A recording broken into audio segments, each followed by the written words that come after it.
Hi guys, खुलुमबाय कामेश्वर बर' channel जानानै जाबाय गोबां गोसो गोथारै बरायनाय जाबाय आरो जायफोरा गोदान फैदों आंनि चेनेलाव अन्नानै प्लिज नोंथाङा साबस्क्राइब खालामना लादो आरो लोगोसे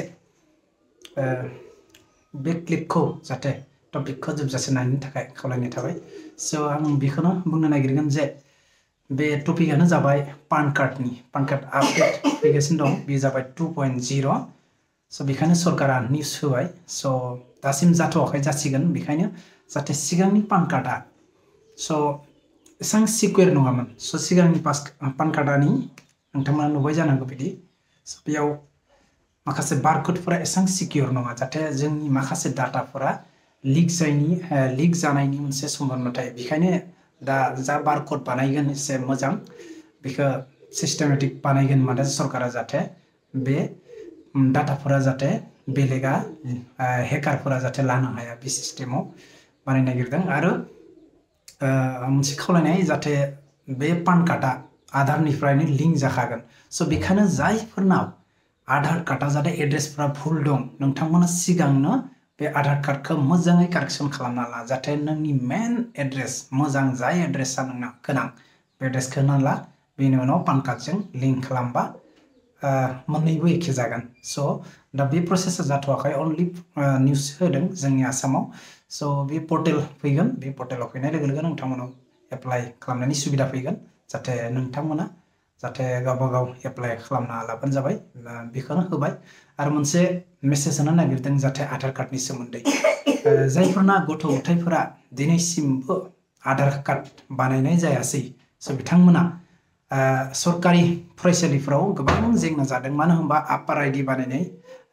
बे स्टेपाव माने आपार आइडि बानायगासिनो दं फरायसालिफोराव बेयाव मोनसे जेंना सोमजिदों जाहाथे जाय फरायसालिफोरनि जाहाथे आधार कार्ड गैया सोर बिथांमोना आपार आइडिखौ बानायनो हानाय नङा रिजेक्ट जागासिनो दं स' बेखायनो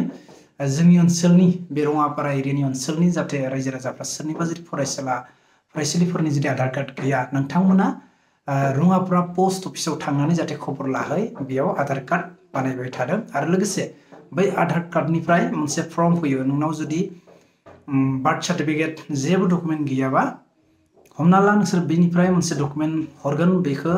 लाबोनानै हेडमास्टारनि स्टाम्पजों साइन लानानै बेखौ लांनानै बानाय आरो लोगोसे गामब्रानि लांबाबो जायो सरकारि गामब्रा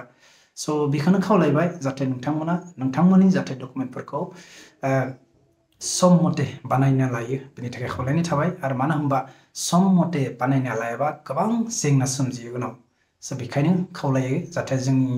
बर' माहारिखौ बिखेख आं खावलायनो नागिरखो जाहाथे जोंना गाबोन बानायगोन समफोर बानायगोन बिदि जालायो माने जाहाथे जायफोरा आधार कार्डआव एड्रेस मिस्टेक दं बेखौ कारेक्सन खालामनानै ला आरो बे पान कार्डआ जेब्ला प्रसेस फैगोन लोगो लोगो नोंसोरा एखे मिलायनानै ला जाहाथे